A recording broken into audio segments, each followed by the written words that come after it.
Hi everybody, Jameson Malgeri with another level inspections at inspectingyourhome.com. Today I wanted to make an in-depth video about radon. If you're looking for a quick description of radon, this probably isn't the video. This is just trying to give you a lot of information about radon as efficiently as possible. What is radon? Radon is an odorless radioactive gas that is caused as the stone beneath the earth breaks down. It emits radon gases. Those gases get into the soil, the moisture, and the earth, and basically make their way into homes. Why should I care about radon? Radon is actually cancer causing.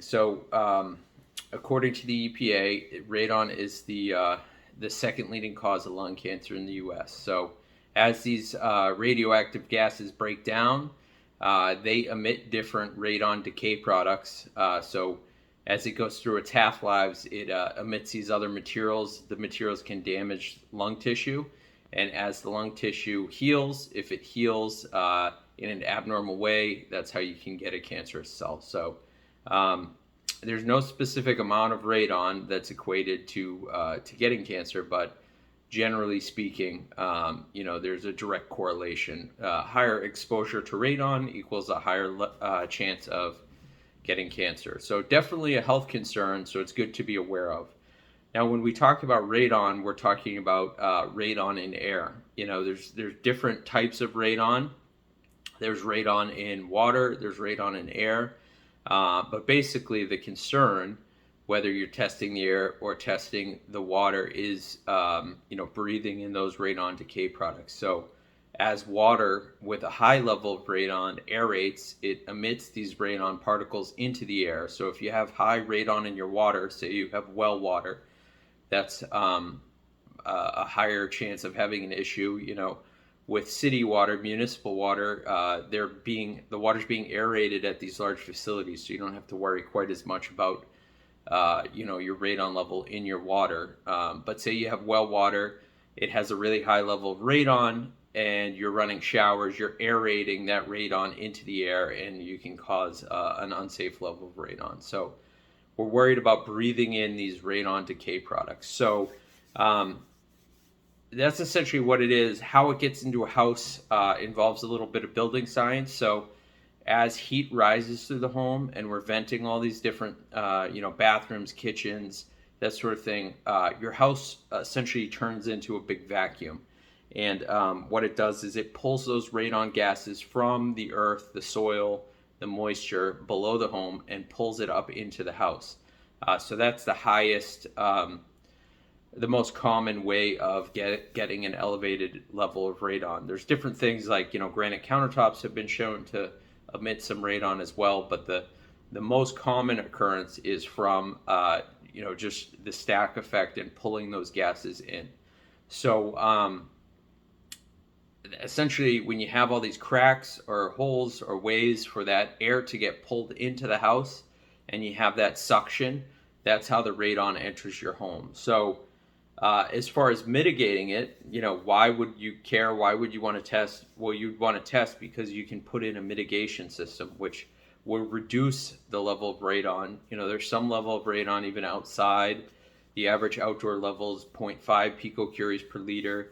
The average indoor home level is 1.5 picocuries per liter. So, you'd want to test because you'd want to add a mitigation system and reduce the level in your home to a safer level. So what does that look like? It's basically changing the airflow of your house. So since your house is a big vacuum and it's pulling those gases up into the home, the most common form of mitigation is a sub-slab depressurization system. So it's basically a pipe that goes into the floor of the basement typically, and it pulls air from under the slab. If there's crushed stone under the slab, it would pull the air from that crushed stone, pull it up, it would go out the building. So typically, the sill area, a lot of pipes will go out and then connect to a fan, and that fan has another pipe attached to it that extends above the roof line. And basically what that's doing is it's creating suction below the home, so that now instead of the radon getting pulled up into the house, it's actually depressurizing underneath the slab, so the air is being pulled down and out of the basement. So it's a fan that runs 24/7, 365, and basically changes the airflow of the home. And now, if air is entering the home, it's doing so above grade, and there's a lower level of radon in the outside air, because as radon gets emits from the ground and hits the air, it dissipates. So that's what we want. We want to pull the air into the home from above the grade rather than below the grade if we have a high level of radon. So that's a basic mitigation system. The EPA says that most systems cost $1,000 to $1,500 to put in, so it's not a huge expense. And obviously, if you have a very high level of radon, it can make your home a lot safer.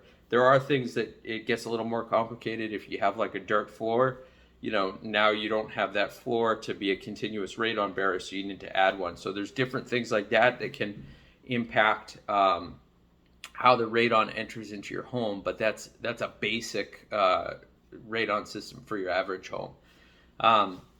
So not a lot of cost. It's a health concern. You can mitigate it, so you definitely would want to do a test.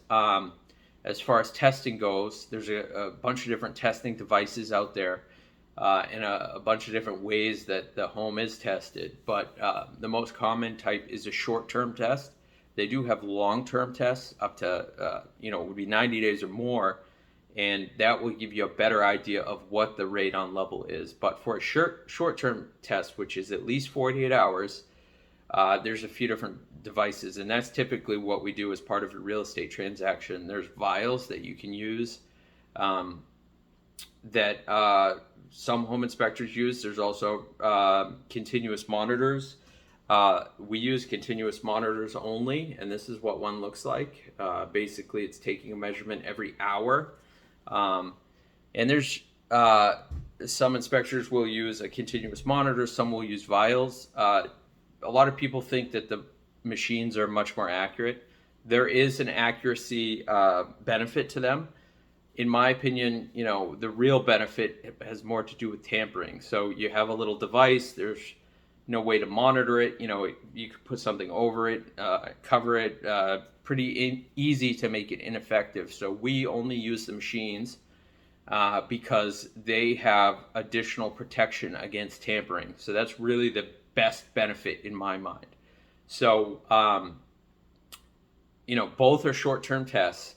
As far as completing a test, 12 hours leading up to the test, everything has to be closed except for normal entry and exit. So all the exterior doors and windows throughout the building have to be closed except for momentary, like a minute or less, opening the door to come in or out. And basically what we're trying to do is simulate winter conditions. So that has to be done 12 hours leading up to the test, and then throughout the completion of the test. So if the test is 48 hours, it would be 12 hours leading up to that 48-hour period, and then 48 hours during.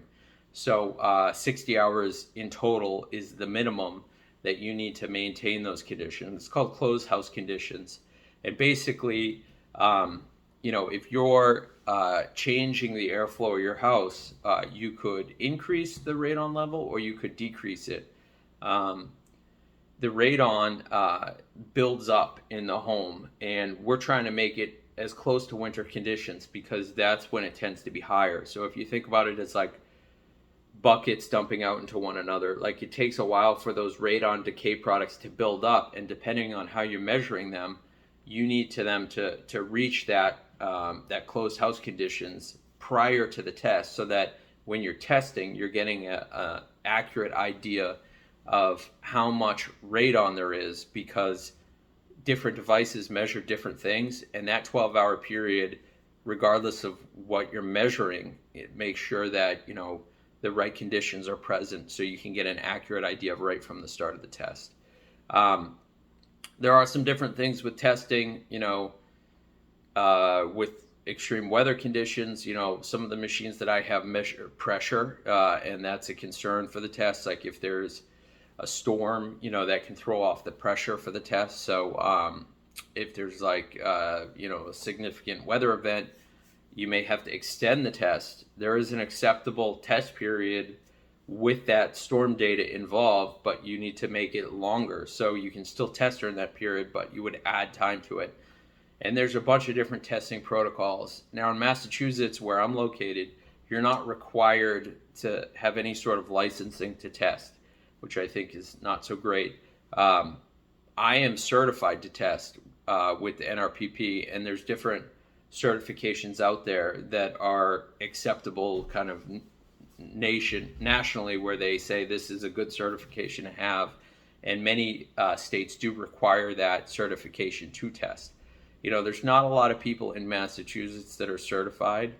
Last time I checked, it was around 60 people total, and in my area, not a significant amount of people that are certified to test.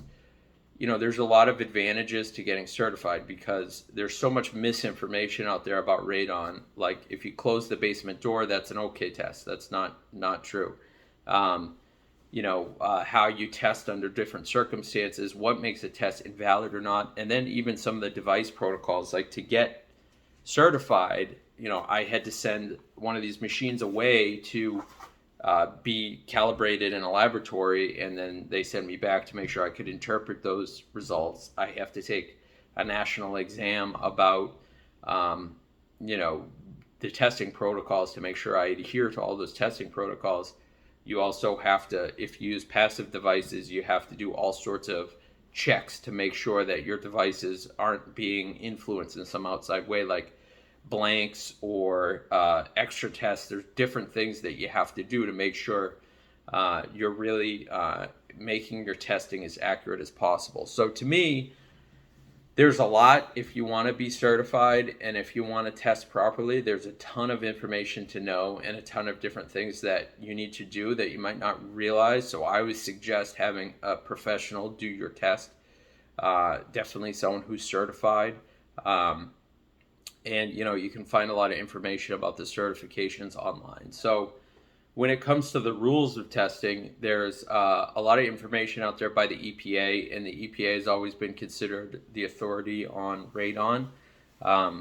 There's also some organizations that are out there that provide a lot of information about testing. If you go to the EPA and you look up the requirements for testing, it actually points you over to there's ARST standards, and you can download a booklet of standards. So there are a couple different standards out there. There used to be the EPA's Buyer and Seller's Guide to Radon, and that was kind of the way that the rules were written, and that was the authority on how to test, and that's what the exams are mainly based upon. And now there's a newer ARST standard that has some different protocols and some tweaks and some things that they just got more detailed on that are more kind of updated and relevant testing protocols. And there is some variation between the two. So if you want to learn more about testing and the protocols associated with that, ARST is a great place to go to get that information. So we talked about what it is, how to mitigate it, where it comes from. Let's talk about the likelihood that maybe your home has radon. So 1 in 15 homes nationwide has an elevated radon. 1 in 4 homes in Massachusetts has an elevated level of radon. I'm in Gloucester. It seems like from Gloucester in this area, Rockport, that sort of thing, it seems to be more than 1 in 4, at least as far as the tests that I've done. And sometimes it's a significant level of radon. So radon is measured in picocuries per liter. So basically there's a couple different action levels. There's 4.0 and above, which is the EPA's action level. And they say if it's above 4, you should mitigate it. And then for the EPA, they have a consider action level, which is 2.0 to 3.9. And basically, if your radon level is in that area, you want to definitely consider follow-up testing if you don't mitigate it. And a lot of times you do want to mitigate in that area. If, say, you have a bedroom in the basement and you're testing in a bedroom, well, then the EPA would say to mitigate that home because you're spending a considerable amount of time. So it's consider action, but in some cases it really means you need to mitigate anywhere from 2 to 4. 2 to 3.9, I'm sorry. And then there's the World Health Organization. They, being global, they measure radon a little bit different. They measure it in becquerels, and basically the level is different. But if you translate their action level into picocuries, it's 2.7 roughly picocuries per liter that you would want to mitigate. So you think about if you're in the high threes, well, you're really in the World Health Organization's action level, even though you're not necessarily in the EPA's action level. So I definitely recommend getting a test done, figuring out what the level is, and in many cases it can be really high, so you want to mitigate. There's been some kind of rough numbers out there about like putting things into perspective. First off, the exposure to radon is much greater at being cancer causing if you're a smoker. So it's a significant health risk if you're a smoker and you're breathing in too much radon. For non-smokers, it's also a health risk. And they talk about, there's some numbers online about how many people could get lung cancer from a certain level of exposure. And they roughly equate it to if you're breathing in a picocurie of radon all day, every day, it would equate to essentially 2 cigarettes a day. So, you think about the action level of 4 is about 8 cigarettes a day. So certainly that would be something that you'd want to mitigate. And some homes we see as high as 100 picocuries. So you think about that, like if you're living on that level where we're testing 100 picocuries, you're breathing in 200 cigarettes a day worth of radon. So it can be really significant. Some people get 5 or 6 picocuries, and to me that's a relatively low reading, even though you should make it even lower, because we do see 60, 80 picocuries, that sort of thing. And a lot of times, if you're working in your basement, you have a home office in your basement, or there's a bedroom in the basement, like you're getting the highest levels. A general rule of thumb that they put out there is as you go up through the home, the radon typically goes down about half. So,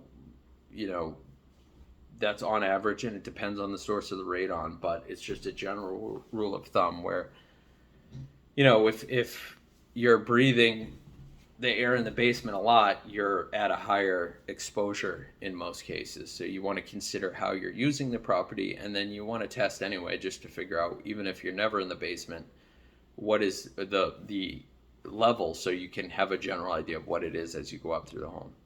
So as far as different things, when it comes to testing, people have a lot of questions about, should I test my house? It's a new construction. Should I test my house? It's an old home. It really depends, because if you have a brand new construction, the house might be tighter, and therefore it might create more suction, if that makes sense. So even though houses are tighter, they're still susceptible to radon because you can pull in those radon gases with more pressure, so to speak. And then an older home, might be draftier and it might ventilate more, but it also might have bigger gaps, bigger holes where you're actually pulling the radon in. So really, that's not a very scientific explanation, but it's kind of a general idea of like, you can have radon in any home. And the only way to figure out is to test. I've tested 2 houses side by side at the same time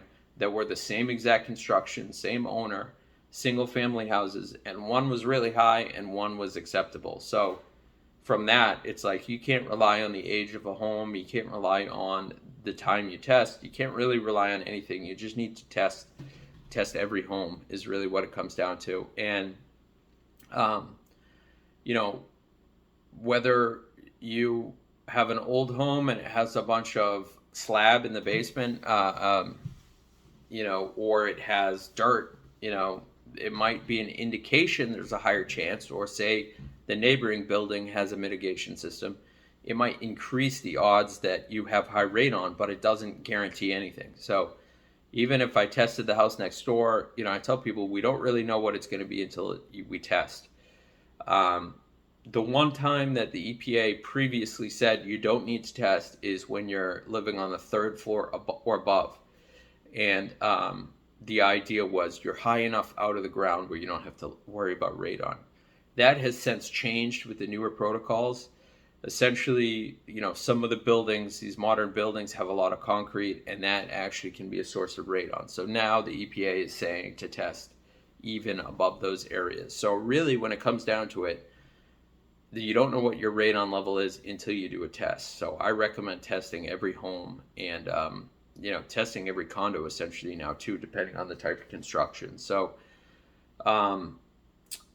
all this information is kind of off the top of my head. I don't have anything written down. This is not something I've rehearsed, so there might be some subtle inaccuracies. And I would say this is all my regurgitation of what I've read online from various different sources. I'm not a scientist. I can't say for sure that any of the things that I said are completely true, but most of them come from just a couple sources where you can get all this information on the EPA's website, and you can get the new standards on the ARS website and a lot of the EPA information. Massachusetts also has some EPA information, and I've talked to the representatives who handle the radon site for Massachusetts. They get a lot of their information from the EPA, so it's essentially the same information. So there's a bunch of authorities you could go to research and get this information.